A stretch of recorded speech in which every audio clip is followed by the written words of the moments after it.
야, 거기 아줌마. 이 자리 내 거야. 처음엔 잘못 들은 줄 알았습니다. 하지만 그가 계속 말을 이어가자 객차 안 공기가 순식간에 얼어붙었죠. 그리고 단 10초 뒤 모든 시선이 바뀌었습니다. 본격적으로 시작하기 전에 구독과 좋아요가 큰 힘이 됩니다. 오늘 아침 서울역은 평소보다 분주했습니다.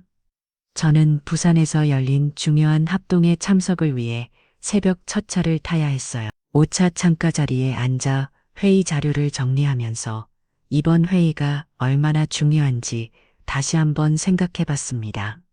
외투를 벗어 걸치자 안에 입은 군복이 살짝 드러났어요. 기차가 출발하고 10분쯤 지났을까요? 대부분의 승객들이 조용히 앉아 있거나 잠들어 있는 고요한 분위기였습니다.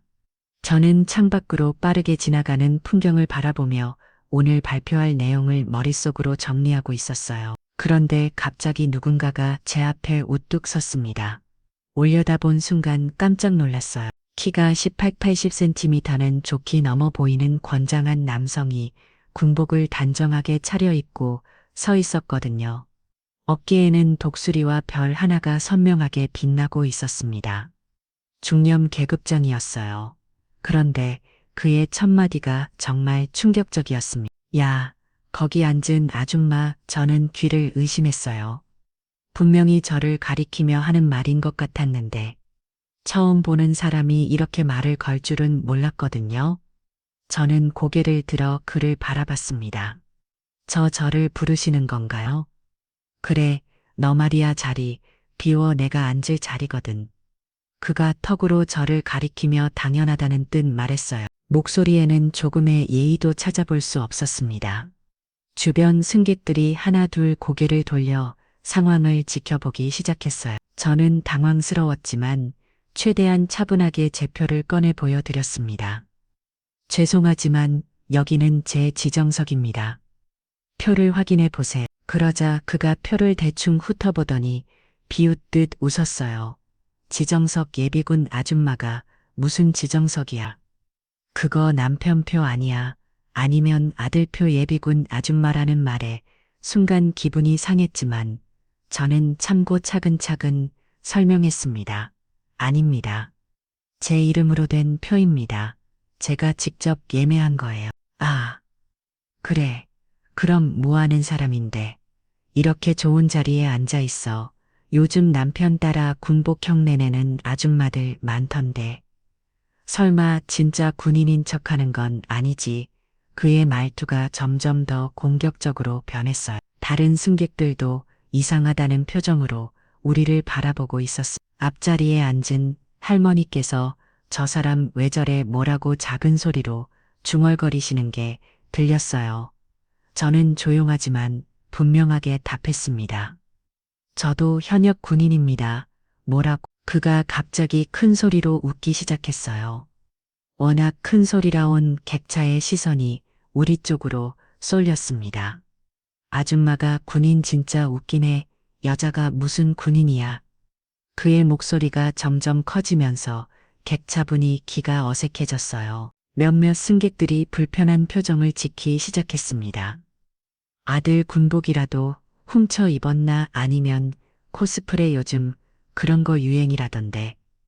너무 안해. 저거. 뒷자리에서 중년 여성의 목소리가 들렸어요. 하지만 그는 아랑곳하지 않고 계속했어. 계급장도 없으면서 무슨 군인이야. 나는 중령이다. 중령 20년째 나라를 지키고 있어. 아줌마가 감히 나한테 대드는 거야. 그가 자신의 계급장을 과시하듯 가리키며 말했어요. 목소리가 더욱 커지면서 온 객차가 우리를 주목하고 있었습니다. 어떤 승객은 스마트폰을 꺼내 상황을 촬영하는 것 같기도 했어요. 군복 코스프레 하다 걸렸네. 부끄러운 줄 알아야지. 이런 아줌마들 때문에 우리 군의 위신이 떨어지는 거라고 승객들 사이에서 옹성거림이 일어났어요. 저건 좀 심하다. 너무 안 해. 여자라고 저렇게 말하면 되나? 라는 목소리들이 여기저기서 들렸습니다. 그 순간 기차가 긴 터널에 들어서 객실 불빛이 깜빡이면서 잠깐 어둠이 내렸다가 다시 밝아졌습니다. 그 순간 마주친 그의 눈빛에는 오만함과 확신이 가득했어요. 마치 자신이 이길 게임을 하고 있다는 듯한 표정이었습니다. 터널을 벗어나자 그가 더욱 기세등등해졌어요. 마치 이미 승리를 확신하고 있는 것처럼 말이죠. 어디 한번 말해봐. 아줌마 계급이 뭐야? 소속 부대는 어디고 군번은 모르겠지. 당연히 모를 수밖에. 저는 여전히 침착함을 유지하며 답했습니다. 말씀드렸듯이 저도 현역 군인입니다. 또 거짓말이야. 그가 크게 한숨을 쉬며 고개를 저었어요. 여자가 무슨 현역이야. 집에서 요리나 하고 애나 봐야지. 무슨 군인 타령이야. 정말 어이가 없네. 객차 안이 술넘거렸어. 한 젊은 남성이 저 사람 진짜 문제 있는 것 같은데 라고 옆 사람에게 속삭이는 소리가 들렸어요. 또 다른 승객은 성차별 발언 아니야? 라고 중얼거렸습니다. 하지만 그는 주변의 시선 따위는 신경 쓰지 않는 듯 했어요. 오히려 더욱 신이 난 것처럼 보였습니다. 혹시 군무원이야. 군무원도 군복이 있더라. 그것도 아니면 부대 안매점 아줌마 아니면 군 간부 아내라든지 점점 더 모욕적인 추측들이 쏟아졌어요. 제 인내심도 한계에 다 다루고 있었지만 여전히 차분함을 유지하려 노력했습니다. 남편 덕에 군복 구경이나 하고 다니는 거지. 남편이 대령이라도 돼. 아니면 조장 그래서 잘난 척하는 거야. 그가 비웃으며 말을 이었어요. 요즘 군 간부부인들이 이런 심으로 허세 부리는 경우 많아. 남편 계급 자랑하려고 군복까지 입고 다니다니. 정말 한심해. 승객들의 표정이 점점 더 불편해지는 게 보였어요. 특히 여성 승객들은 분명히 화가 난 듯 했습니다. 한 중년 여성이 저 남자 정말 예의 없다며 고개를 저으셨어요. 진짜 군인이면 신분증이라도 있을 거 아니야. 있어? 없지. 당연히 없을 수밖에. 그가 승리한 듯 팔짱을 끼며 말했어요. 20년 넘게 군 생활하면서 이런 가자들 수도 없이 봤어. 특히 여자들은 더 심해. 남편이나 아들 덕에 잘난 척하려고 온갖 짓을 다해 20년이라는 말이 귀에 걸렸지만 더 충격적인 것은 그 다음에 나온 말이었어요. 솔직히 말해봐. 아주 막 부끄러운 줄 알아야지. 나 같은 진짜 군인 앞에서 가짜 행세하면 큰일 나는 거 몰라. 군복 무단 착용은 범죄야. 범죄. 그가 손가락으로 저를 가리키며 큰 소리로 말했어요. 이제 객차 아모든 사람들이 우리를 주목하고 있었습니다. 군형법 위반이라고 징역도 살 수 있어. 그것도 모르고 이렇게 버젓이 입고 다니다니. 객차 안 승객들이 숨을 죽이고 지켜보고 있었어요. 어떤 할머니는 저 사람 너무 심하다며 혀를 찾았고 젊은 커플은 서로 눈빛을 주고받으며 불편해하고 있었습니다. 자, 마지막 기회다. 솔직히 인정하고 사과해. 그럼 이번 한 번은 봐주지. 아니면 부산역 도착하자마자 헌병대에 신고할 거야. 그가 스마트폰을 꺼내며 위협적으로 말했어요. 헌병대 전화번호 알아? 모르겠지. 가짜니까. 진짜 군인은 다 외우고 다니거든. 117 이게 뭔지도 모르겠지. 승객들이 점점 더 불편해하는 게 역력했어요. 한 대학생으로 보이는 남학생이 저 아저씨 진짜 문제 있는 것 같은데 라고 친구에게 속삭했습니다. 중년 남성 한 분은 군인이 저래도 되나라며 고개를 저으셨어요. 하지만 그는 멈추지 않았습니다. 전국에 있는 모든 가짜 군인들한테 본보기를 보여줘야겠어. 특히 여자들은 더 단속해야 해. 이런 식으로 나라를 우롱하면 안 되거든. 저는 천천히 가방에 손을 넣었어요. 그 순간 그의 눈빛이 미묘하게 변했습니다. 마치 뭔가를 기다리고 있었던 것처럼, 아니면 이미 예상하고 있었던 것처럼 말이죠. 뭐야, 드디어 포기하고 사과하려고. 늦었어. 이미 너무 늦었다고. 이렇게 많은 사람 앞에서 망신당한 게 본인 잘못이지. 그가 승리를 확신하며 말했어요. 이제 와서 빌어도 소용없어. 헌병대 신고는 무조건 할 거야. 군복 무단 착용죄로 처벌받는 게 당연해. 저는 가방에서 지갑을 천천히 꺼냈습니다. 그리고 그 안에서 뭔가를 찾기 시작했어요. 객차 안이 고요해졌습니다. 모든 승객들이 숨을 죽이고 다음에 일어날 일을 지켜보고 있었어요. 뭐야? 뭘 꺼내는 거야? 설마 진짜 신분증이 있다는 거야? 그럴 일 없는데 그가 당황한 듯 말했지만 여전히 비우는 표정을 유지하고 있었어요. 하지만 그의 목소리에는 처음으로 약간의 떨림이 섞여 있었습니다. 과연 제가 꺼낸 것은 무엇이었을까요? 그리고 이 순간이 어떻게 그의 인생을 완전히 바꿔놓게 될까요?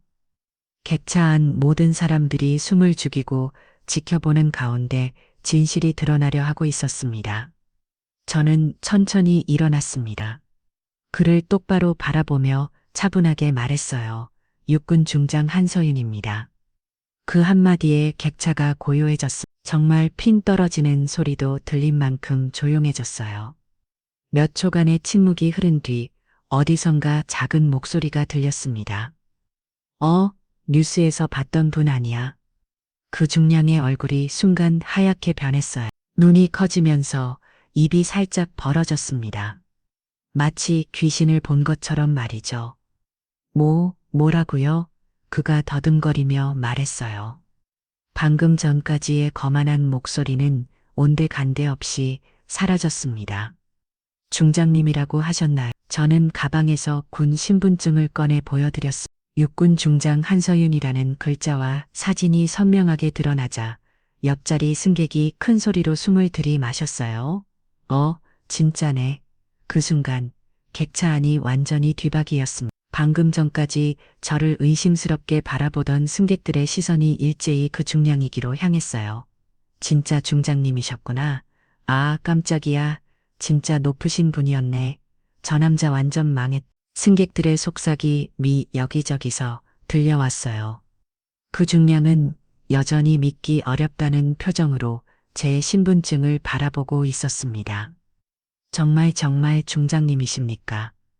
그의 목소리가 떨리고 있었어요. 손도 미세하게 떨고 있는 게 보였습니다.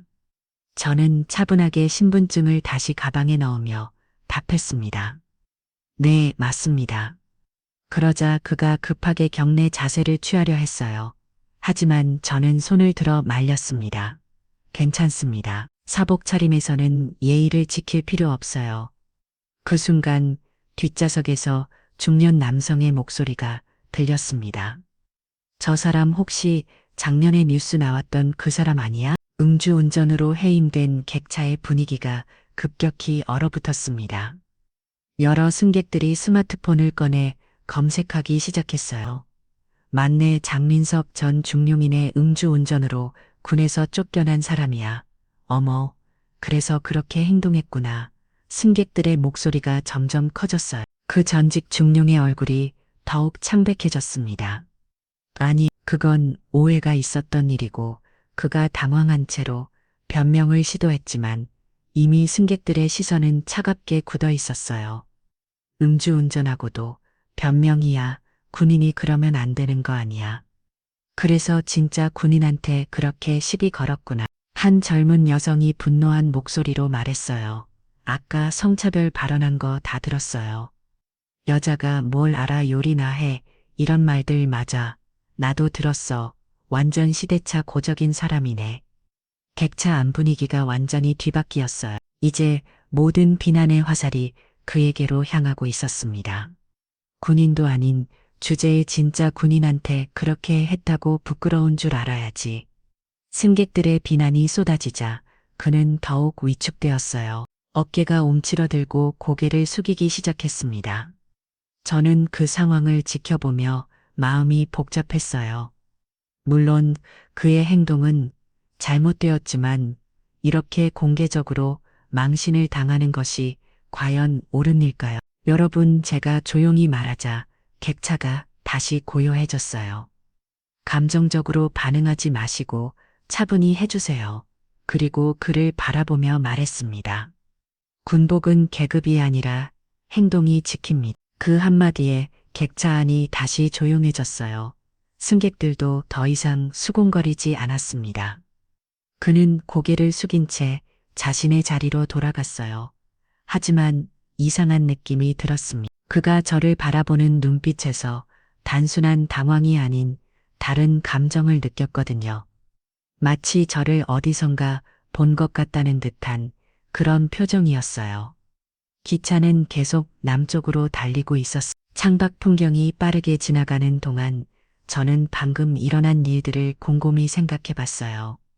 과연 이것이 단순한 우연의 일치였을까요? 아니면 뭔가 다른 이유가 있었던 걸까요? 승객들은 이제 저를 존경의 눈빛으로 바라보고 있었어요. 어떤 분은 조용히 인사를 건네기도 했습니다. 나라를 위해 수고 많으십니다. 존경합니다. 하지만 저는 계속 그 전직 중량이 신경 쓰였어요. 그의 얼굴이 어딘가 낯이 거거든요. 분명히 어디서 본 것 같은데 정확히 기억이 나지 않았습니다. 그리고 그가 저에게 시비를 건 방식도 뭔가 의도적인 느낌이 들었어요. 마치 저를 시험하려는 것 같았다요. 부산역까지는 아직 1시간 반이 더 남아 있었어요. 저는 다시 회의 자료에 집중하려 했지만 자꾸만 그 사람이 머릿속에서 떠나지 않았습니다. 몇 자리 뒤에서 그가 전화 통화를 하는 소리가 작게 들렸어요. 목소리가 작아서 정확한 내용은 들리지 않았지만 뭔가 다급한 듯 했습니다. 아니에요. 계획이 틀어졌어요. 네, 알겠습니다. 어떻게 하죠? 계획이라는 단어가 귀에 걸렸어요. 설마 오늘 일이 우연이 아니었던 걸까요? 그때 기차가 대전역에 정차했어요. 몇몇 승객들이 내리고 새로운 승객들이 탔습니다. 그 전직 중량도 잠깐 화장실에 다녀오는 것 같았어요. 저는 이 기회의 가방 속 서류를 다시 확인해 봤습니다. 오늘 부산에서 열리는 회의와 관련된 자료들이었어요. 그런데 참석자 명단을 훑어보던 중 한 이름이 눈에 띄었습니다. 잠깐, 이게 뭐지? 명단에 있는 한 이름이 묘하게 신경 쓰였어요. 하지만 지금은 그것보다 회의 준비에 집중해야 할 때였습니다. 과연 오늘 이 모든 일들이 단순한 우연이었을까요? 아니면 뭔가 더 큰 그림이 있는 걸까요? 기차가 대전역을 떠나고 10분쯤 지났을 때였어요. 그 전직 중량이 화장실에서 돌아와 자리에 앉더나게 조용해졌습니다. 하지만 객차 안 분위기는 여전히 차가웠어요.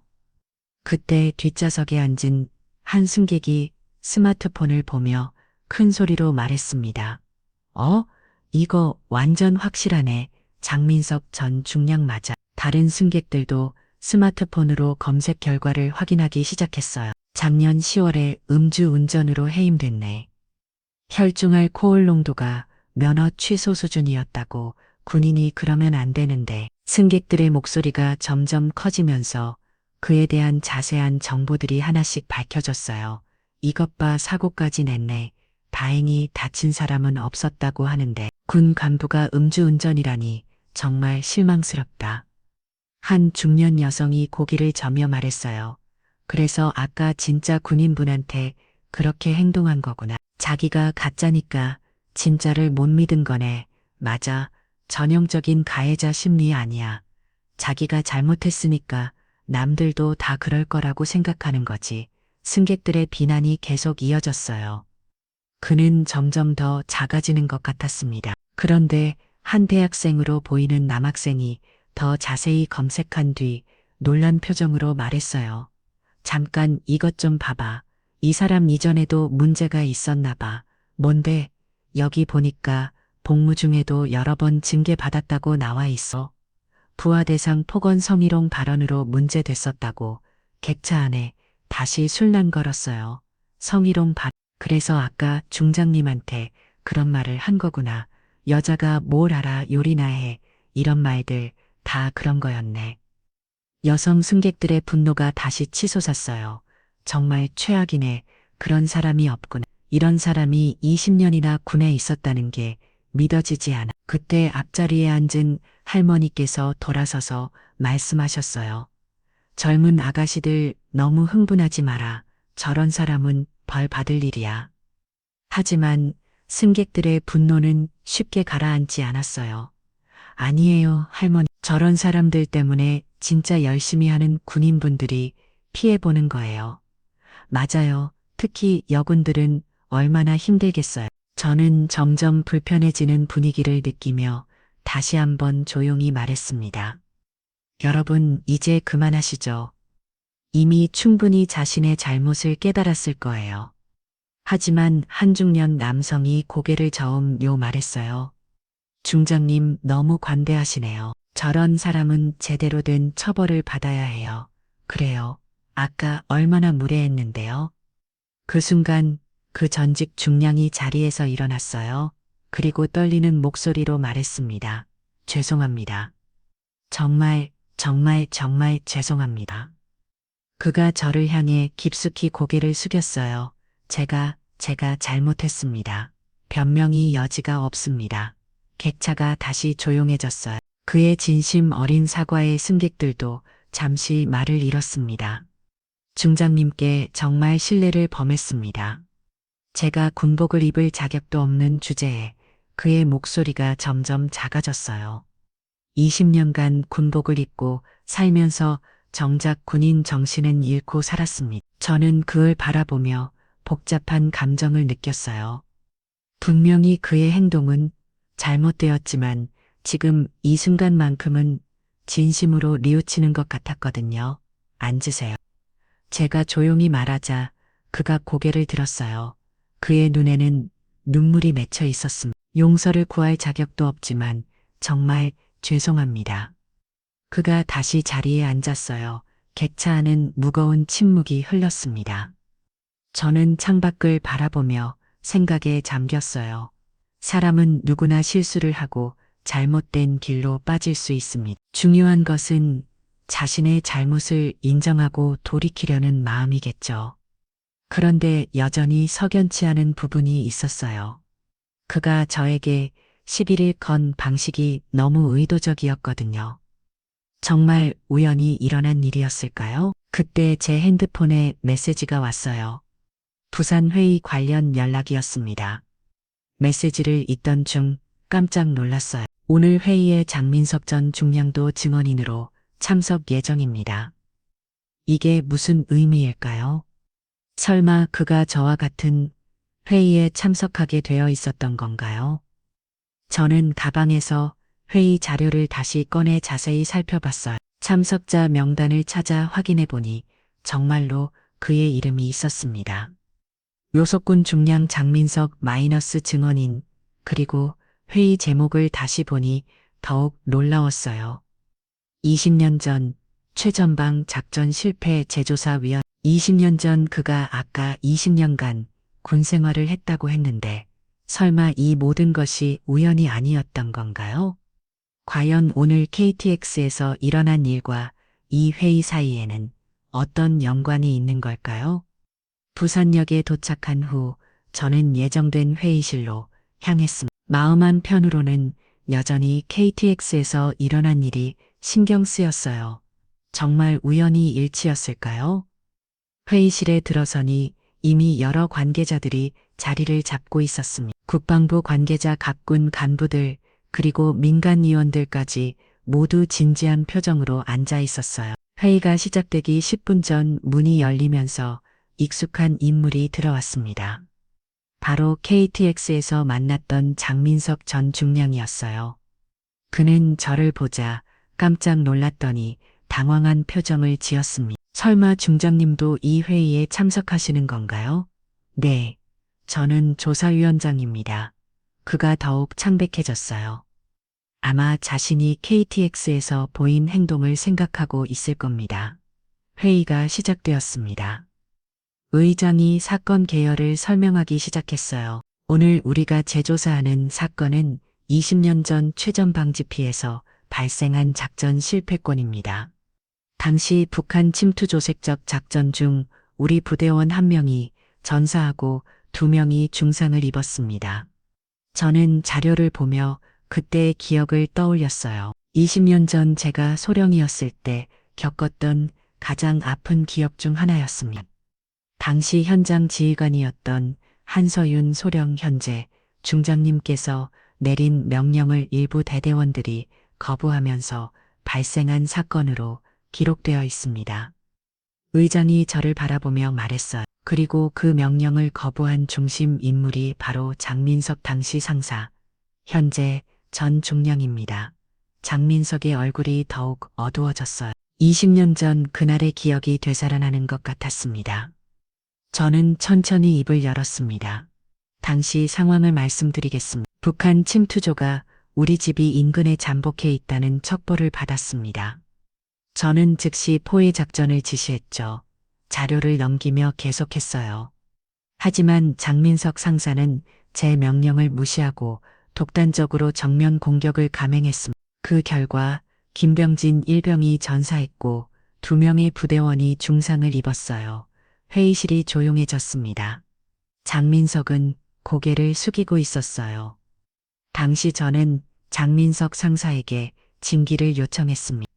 하지만 그는 다른 부대로 전속되었고 그 이후로 만나지 못했죠. 민간 유연 중 한 분이 질문했습니다. 그럼 장민석 전 중령의 입장도 들어봐야겠네요. 당시 왜 명령을 거부하셨나요? 장민석이 고개를 들었어요. 그의 눈에는 20년간 쌓인 복잡한 감정이 담겨 있었습니다. 저는 당시 한서윤 소령님의 작전이 너무 소극적이라고 생각했습니다.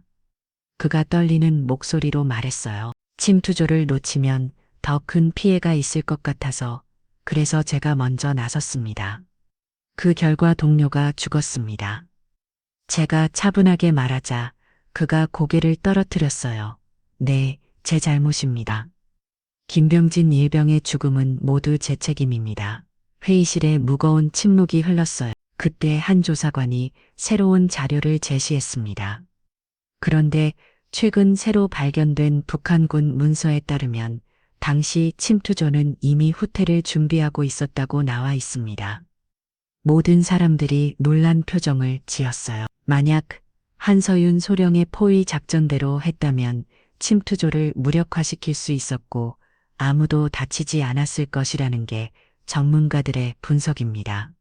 장민석의 얼굴이 창백해졌어요. 그럼 정말로 제가 장민석 전 중량의 독단적 행동이 불필요한 희생을 만들어낸 것이 확실해졌습니다. 그 순간 장민석이 자리에서 일어나 저에게 무릎을 꿇었어요. 중장님, 정말 죄송합니다. 20년 동안 제가 얼마나 잘못 생각하고 있었는지 그가 눈물을 흘리며 고백했습니다. 저는 그동안 중장님을 원망했습니다. 제가 영웅이 되려던 기회를 빼앗아 갔다고 생각했어요. 그래서 오늘도 일부러 시비를 걸었습니다. 회의실이 충격에 휩싸였어요. 제가 KTX에서 그런 행동을 한 것도 복수심 때문이었습니다. 중장님을 곤란하게 만들고 싶었어요. 그가 계속 고백했습니다. 하지만 진실을 알고 나니 제가 얼마나 어리석었는지 깨달았습니다. 김병진 일병의 죽음은 모두 제 잘못이었어요. 저는 복잡한 심경으로 그를 바라봤습니다. 20년간 잘못된 원한을 품고 살아온 한 사람의 인생이 이렇게 무너지는 것을 지켜보는 것은 결코 쉬운 일이 아니었어요. 일어나세요. 제가 조용히 말하자 그가 고개를 들었습니다. 과거는 바꿀 수 없습니다. 하지만 앞으로는 바꿀 수 있어요. 그 순간 회의실 문이 열리며 한 중년 여성이 들어왔습니다. 그녀를 본 장민석의 얼굴이 더욱 일그러졌어요. 김병진 일병의 어머니이십니다. 의장이 소개하자 온 회의실이 숙연해졌습니다. 과연 이 어머니는 20년 만에 밝혀진 진실에 어떤 반응을 보일까요? 김병진 일병의 어머니가 회의실에 들어서는 순간 공기가 무거워졌습니다. 70대로 보이는 그녀는 검은 한복을 입고 계셨어요. 20년이 지났지만 여전히 상복을 입고 계시는 모습이 가슴을 아프게 했습니다. 어머님 안녕하십니까? 제가 일어나 인사드리자 그녀가 고개를 끄덕이셨어요. 중장님 오랜만입니다. 그때 병진이를 구하려다 다치신 분이시죠? 네, 맞습니다. 저는 20년 전 그날을 떠올렸어요. 김병진 일병을 구하려다가 제가 어깨에 총상을 입었던 것을 기억하고 계시는군요. 어머니는 천천히 장민석 앞으로 걸어가셨습니다. 그는 그녀를 보자마자 더욱 고개를 숙였어요. 어머님, 정말 죄송합니다. 어머니는 한동안 그를 말없이 바라보셨습니다. 회의실한 모든 사람들이 숨을 죽이고 지켜보고 있었어요. 당신이 장민석 씨군요. 어머니의 목소리는 차분했지만 깊은 슬픔이 담겨 있었어요. 20년 동안 당신을 원망했습니다. 내 아들을 죽인 사람이라고 생각했어요. 장민석이 더욱 몸을 떨기 시작했습니다. 하지만 오늘 진실을 듣고 나니 당신도 피해자였구나 싶어요. 모든 사람들이 깜짝 놀랐어요. 예상과 다른 반응이었거든요. 어머님, 당신도 그때 겨우 20대 청년이었잖아요. 나라를 지키겠다는 마음에 성급했던 거죠. 어머니가 장민석이 어깨에 손을 올리셨어요. 하지만 그 성급함이 내 아들의 목숨을 앗아갔어요. 그건 변하지 않는 사실입니다. 장민석이 눈물을 터뜨렸습니다. 어머님 정말 죄송합니다. 정말로 울지 마세요. 어머니의 목소리가 더욱 단어오셨어요. 눈물로는 죽은 내 아들이 돌아오지 않아요. 당신이 진짜 미안하다면 다른 방법으로 보여주세요. 그때 조사관이 새로운 자료를 제시했습니다. 어머님, 사실 더 알려드릴 것이 있습니다. 뭔가요? 당시 장민석 상사의 독단 행동에는 다른 이유도 있었습니다. 조사관이 문서를 펼쳐 보였어요. 그는 같은 해 부모님을 북한군의 도발로 잃었습니다. 그래서 북한군에 대한 적개심이 매우 컸어요. 회의실이 다시 조용해졌습니다. 개인적인 복수심이 올바른 판단을 흐렸던 겁니다. 어머니가 장민석을 다시 바라보셨어요. 그렇다면 당신도 나와 같은 상처를 가지고 있었군요. 네, 그렇습니다. 장민석이 떨리는 목소리로 답했어요. 하지만 그것이 제 잘못을 정당할 수는 없습니다. 제가 명령을 따랐다면 병진이는 지금도 살아있을 텐데 그 순간 어머니가 놀라운 말씀을 하셨어요. 20년 전부터 알고 있었어요. 네, 모든 사람들이 깜짝 놀랐습니다. 병진이가 죽기 전 마지막으로 제게 편지를 보냈거든요. 장민석 상사가 좋은 사람이라고, 다만 너무 성급한 면이 있다고 썼어요. 어머니가 가방에서 낡은 편지를 꺼내셨어요. 그리고 한서윤 소령님이 훌륭한 지휘관이라고 썼죠. 만약 무슨 일이 생기면 소령님의 판단을 따르라고 동료들에게 말했다고 했어요. 장민석이 더욱 큰 소리로 울기 시작했습니다. 그런데 왜 그동안 아무 말씀을 안 하셨나요? 당신들이 스스로 깨달아야 한다고 생각했어요. 진실은 언젠가 밝혀질 거라고 믿었죠. 어머니의 지혜로운 말씀을 회의실 안무 등 사람들이 감동받았어요. 그때 의외의 일이 벌어졌습니다. 장민석이 갑자기 고개를 들더니 저를 바라봤어요. 중장님, 제가 정말 마지막으로 하고 싶은 말이 있습니다. 말씀하세요. 20년 동안 제가 중장님을 원망하면서 놓친 것이 있어요. 당시 중장님도 저를 구하려다가 다치셨잖아요. 제 어깨에 총상 흉터가 언뜻 다려왔어요. 저는 그것도 몰랐습니다. 제가 얼마나 이기적이었는지 제 실수 때문에 동료가 죽었는데도 원망만 하고 살았어요. 그가 다시 무릎을 꿇으려 하자 제가 말렸습니다. 그만하세요. 이제 일어나서 앞으로 어떻게 살 것인지 말해보세요. 장민석이 고개를 들었어요. 그의 눈에는 이제 결연한 의지가 보였습니다. 제가 평생 속죄하며 살겠습니다. 김병진 일병의 이름으로 봉사활동을 하고 젊은 군인들에게 제 잘못을 교육하겠습니다. 어머니가 고개를 끄덕이셨어요. 그게 내 아들을 위하는 길이겠네요. 회의는 이렇게 마무리되었습니다. 20년간 묻혀있던 진실이 밝혀지고 잘못된 원한이 용서로 바뀌는 순간이었어요. 하지만 아직 끝나지 않았습니다. 과연 장민석은 정말로 새로운 삶을 살 수 있을까? 그리고 이 모든 일이 그와 어머니 그리고 저에게 어떤 변화를 가져다 줄까? 회의가 끝난 후 저는 김병진 일병의 어머니와 함께 국립현충원을 찾았습니다. 장민석도 우려와 동행했어요. 20년 만에 처음으로 세 사람이 함께 김병진 일병의 묘소 앞에 서게 되었습니다. 어머니는 묘비 앞에 무릎을 꿇고 앉으셨어요. 병진아, 엄마가 왔다. 이제야 진실을 알게 되었구나. 그녀의 목소리가 떨리고 있었어요. 내가 마지막 편지에 쓴 대로 한서윤 소령님은 정말 훌륭한 분이셨어. 그리고 장민석 상사도 나쁜 사람은 아니었군요. 그러나 장민석이 묘비 앞에 꽃을 놓으며 말했습니다. 병진아, 정말 미안해. 형이 너무 성급했어. 너의 충고를 들었어야 했는데 그의 목소리가 메워졌어요. 20년 동안 잘못 살았어. 앞으로는 내 이름으로 착하게 살겠다. 약속할게. 저도 목념을 올렸습니다. 그때의 기억이 생생하게 떠올랐어요. 김병진 일병이 마지막으로 제게 했던 말이 기억났습니다. 소령님, 장민석 상사 말씀대로 해주세요. 저는 괜찮습니다. 그가 총상을 입고도 동료를 걱정했던 모습이 지금도 가슴을 아프게 합니다. 물념을 마친 후 어머니가 우리를 바라보셨어요. 이제 병진이도 편히 잠들 수 있을 것 같아요. 진실이 밝혀졌으니까요. 그때 장민석이 갑자기 결심한 듯 말했습니다. 어머님, 그리고 중장님, 제가 앞으로 할 일을 구체적으로 말씀드리고 싶습니다. 무엇인가요? 먼저 김병진 재단을 설립하겠습니다. 군인 유가족들을 돕는 재단이요. 그의 눈빛이 진지했어요. 그리고 전국의 군부대를 돌아다니며 제 경험을 이야기하겠습니다. 개인 감정이 어떻게 올바른 판단을 흐리는지, 명령체계가 왜 중요한지 교육하겠어요. 어머니가 고개를 끄덕이셨습니다. 좋은 생각이에요. 그렇게 하면 병진이도 기뻐할 거예요. 저도 그의 계획에 동감했어요. 필요하다면 제가 도와드리겠습니다. 국방부 차원에서도 지원할 수 있을 거예요.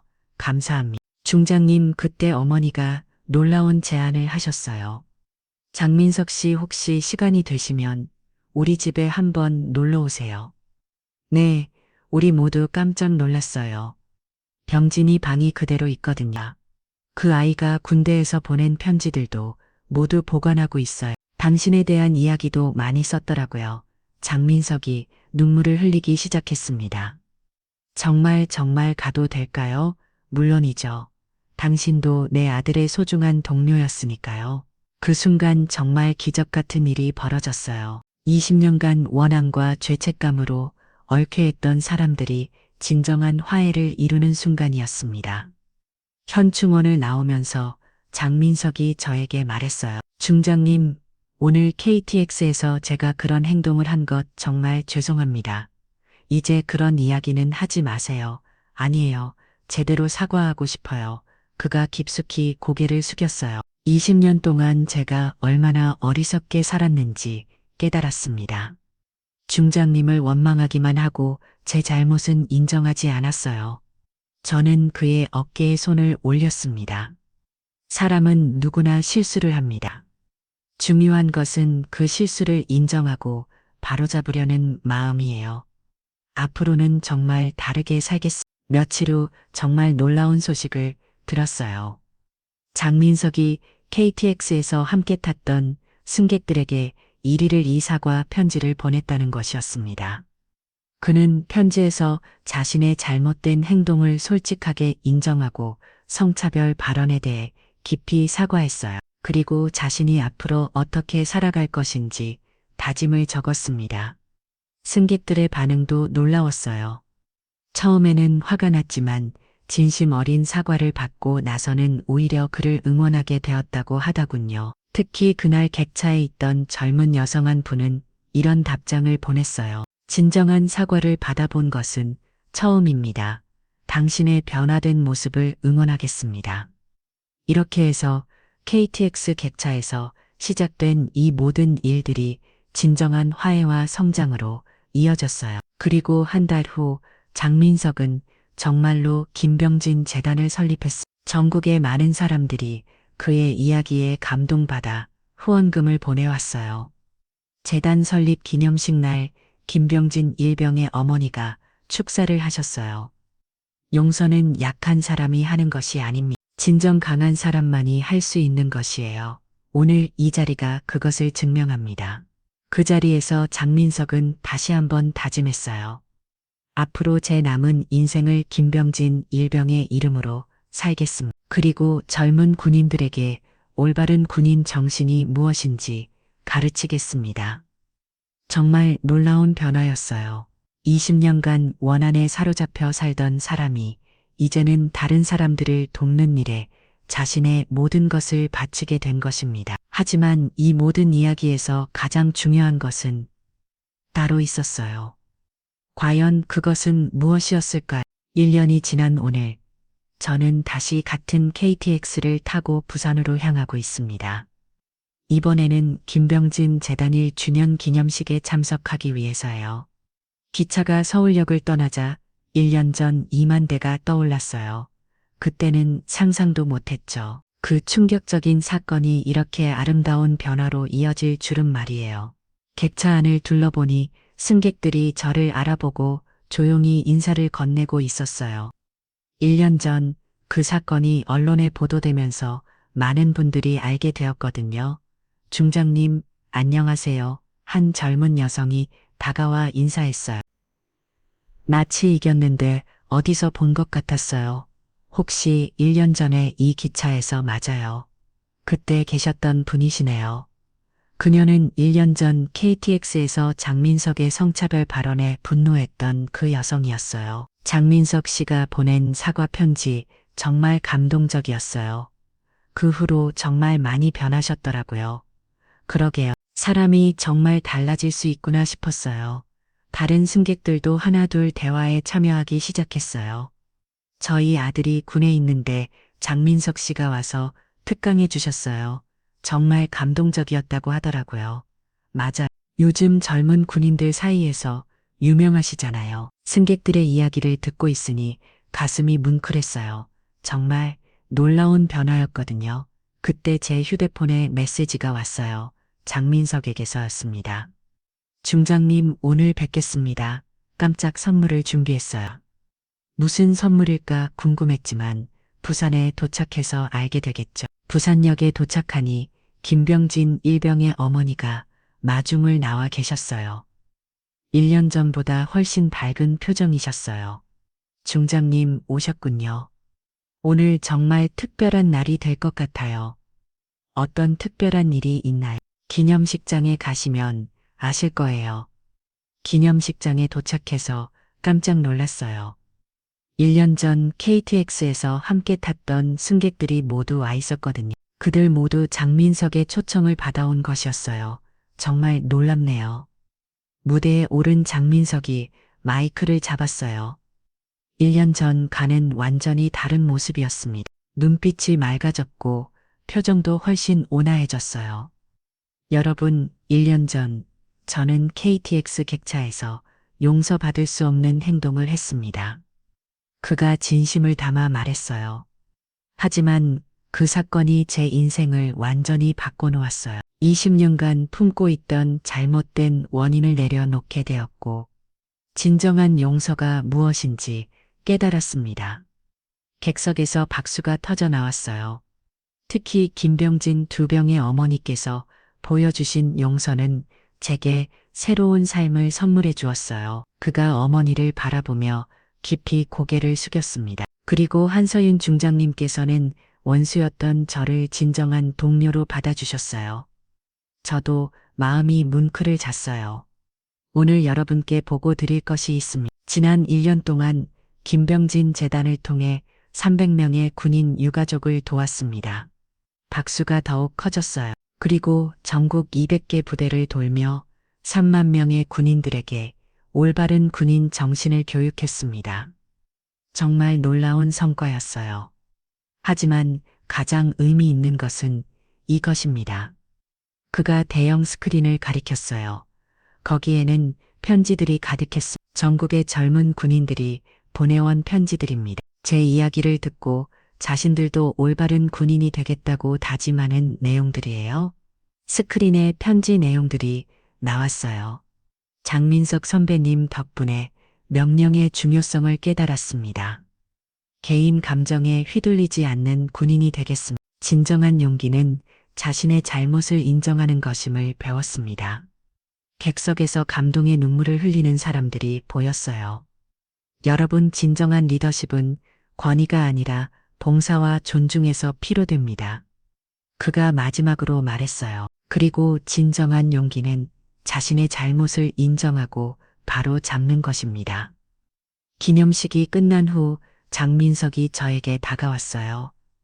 중장님, 정말 감사합니다. 중장님이 아니었다면 지금의 제가 있을 수 없었어요. 당신이 스스로 변한 겁니다. 저는 그저 지켜봤을 뿐이에요. 앞으로도 계속 이 일을 해나갈 겁니다. 평생에 걸쳐서 말이에요. 서울로 돌아가는 KTX 안에서 저는 창밖을 바라보며 생각했어요. 1년 전 그 충격적인 사건이 이렇게 아름다운 결실을 맺을 누가 알았겠어요. 한 사람의 용기 있는 사과와 진심 어린 변화가 수많은 사람들에게 감동을 주고 사회를 조금 더 나은 곳으로 만들어 가고 있었습니다.